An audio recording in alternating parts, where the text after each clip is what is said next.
अस्सलामु अलैकुम वरहमतुल्लाहि वबरकातुहू। बिस्मिल्लाह वस्सलातु वस्सलामु अला रसूलिल्लाह। मोअज़्ज़ज़ नाज़रीन इकराम, रियाज़ में आज से एक मुद्दत पहले एक शख्स की शादी होती है और मियाँ बीवी हंसे खुशी अपनी ज़िंदगी गुजार रहे थे। अल्लाह ताला ने बेटे बेटियाँ दुनिया की हर नेमत से नवाजा। शादी को तकरीबन 40 साल गुजर गए। उसकी जो बीवी है उसने उसको आहिस्ता आहिस्ता इग्नोर करना शुरू कर दिया। उसकी वो अहमियत नहीं, बल्कि वो अपने बच्चों के साथ ही, अपने बेटियों के साथ, बेटों के साथ, हाँ जी, अगर सैर व तफरीह के लिए जाना है बच्चों के साथ, शॉपिंग के लिए जाना है बच्चों के साथ, इस्तराहा में जाना है बच्चों के साथ, उसके सामने हर वक्त उसके बेटे बेटी। इसने अपनी बीवी से कहा, उसने कहा भली मानस, हमारा वक्त बड़ा अच्छा गुजरा है, ये तुम आहिस्ता आहिस्ता मुझे क्यों अकेला कर रही हो? तुम बाज़ार चले जाते हो, तुम इसराहे में चले जाते हो, सैर व सेहत के लिए किसी गार्डन में चले जाते हो, मैं घर में अकेला रहता हूँ। तो उसने कहा कि बस ठीक है, तुम्हारे साथ मैंने बड़ी ज़िंदगी गुजार ली है, हाँ जी, अब मुझे अपने बच्चों के साथ एंजॉय करने दो। एक दिन वो अकेला बैठा हुआ था घर में, उसके दिल में ख्याल आया, उसने कहा मैं जवान हूँ, माली हालत मेरी बड़ी अच्छी है, मैं शादी क्यों ना कर लूँ। लो जी, उसने सबसे पहले अपनी बीवी से मशवरा किया।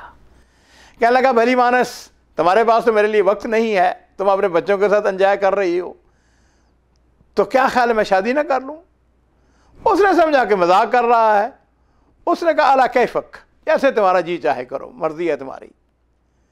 आप उसको शिवा यही समझिए कि इजाज़त मिल गई अपनी बीवी से।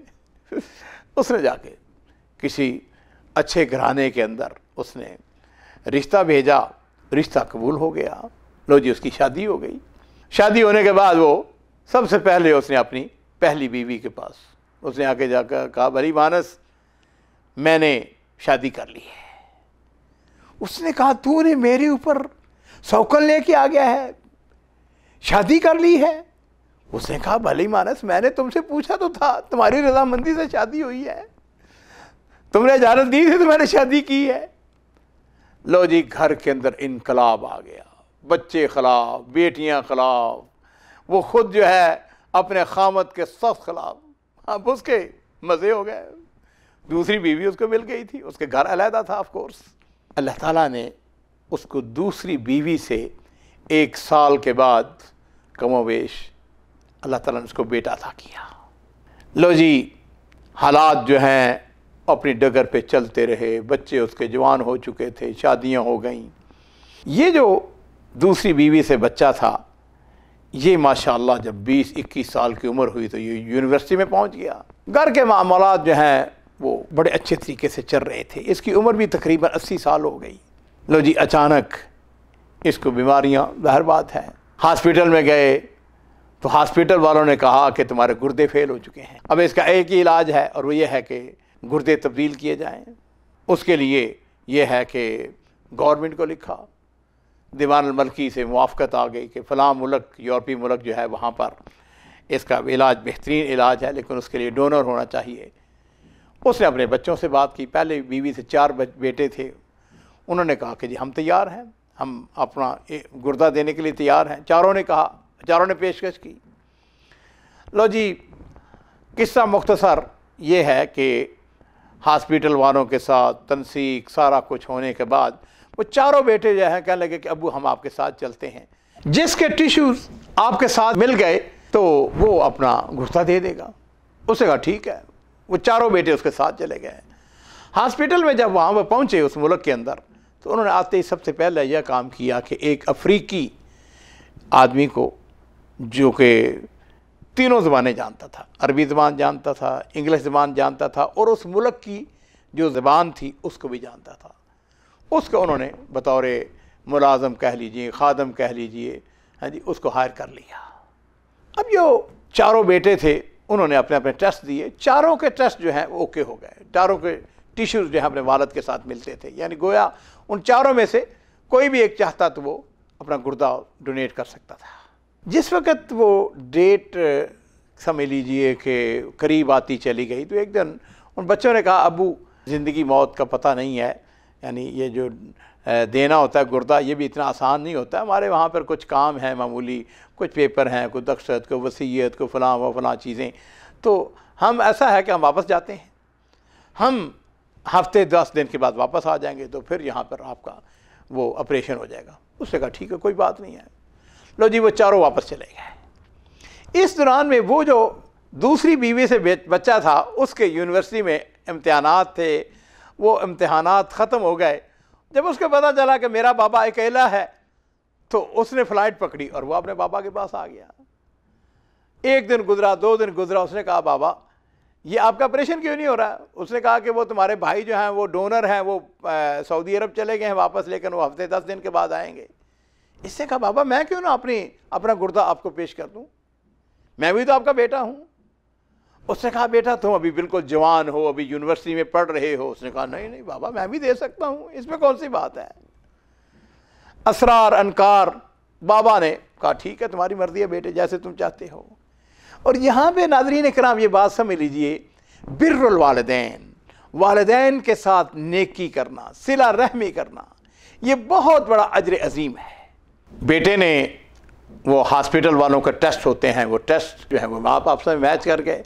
उन्होंने अल्हम्दुलिल्लाह ऑपरेशन थिएटर के अंदर भी जारी रहीं, इल्तिजाएँ होती रहीं, दुआएँ होती रहीं, अल्लाह से दरख्वास्तें होती रहीं। अल्लाह ने मेहरबानी फरमाई और वो ऑपरेशन जो है वो कामयाब हो गया। अब यहाँ पे नाज़रीन कराम एक गलती होती है हॉस्पिटल वालों से, टेक्निकल गलती, मेडिकल गलती। किसके हक में? वो जो नौजवान था, जो डोनर था, जिसने गुर्दा अपने वालिद को पेश किया थी, जिसका बज़ाहिर उस बच्चे की सेहत के ऊपर कोई असर नहीं था, लेकिन वो गलती थी, मेडिकल गलती थी। हॉस्पिटल वालों ने चंद दिनों के बाद पेपर तैयार किए और वो जो अफ्रीकी था उसके पास गए।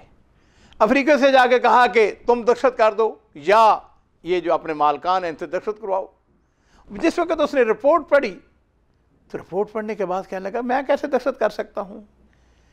उसको पता चल गया कि टेक्निकली तौर पर, क्योंकि वो रिपोर्ट जो उन्होंने लिखी वो अपनी मुकामी जो ज़बान थी उसके अंदर लिखी। उसने कहा नहीं नहीं ये नहीं हो सकता, ना मैं दस्तखत करूँगा, और अगर दस्तखत करने का हक है तो वो लवाहिकीन को हक है, उसके बेटों का हक है, या उसके जो बेटा जिसने डोनर है वो उसका हक है। अजीज़ो हुआ यहाँ पर ये कि ये जो खबर थी, इनसाइड खबर, ये थोड़ी सी बाहर निकलती है। हॉस्पिटल के अंदर एक अरबी खातून थी जो कि वकील थी। उसका काम ही यही था कि वो इस किस्म के मरीज़ों के जो मामलात होते थे उसको वो अदालत में ले जाती थी। जब उसको पता चला, उसने केस की स्टडी की। जो डोनर था उसके पास आके कहने लगी कि ऐसा करो कि मुझको अथॉरिटी लेटर दे दो, मैं तुम्हारा मुकदमा लड़ूंगी, ये गलती हुई है और ये जुर्माना जो है ये हॉस्पिटल वालों को देना होगा। उसने कहा कि हमारा ऑपरेशन अल्हम्दुलिल्लाह कामयाब हो गया, मैं भी ठीक हूँ, मैं भी सेहतमंद हूँ, हम चलते हैं। उसने इनकार कर दिया। उसने कहा नहीं नहीं हमें नहीं चाहिए पैसा वैसा, छोड़ो। लो जी अजीज़ो, जिस दिन उन्होंने वापस आना था, 1 दिन पहले या 2 दिन पहले फिर वो खातून आ गई।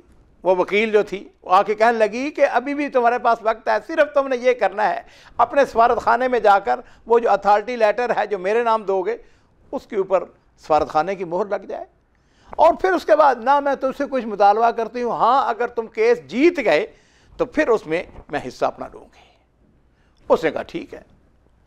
लो जी सफारत खाने में गए, वहाँ पर उसने अथॉरिटी लेटर दे दिया। ये बाप बेटा वापस आ गए। 8 महीने गुजर गए।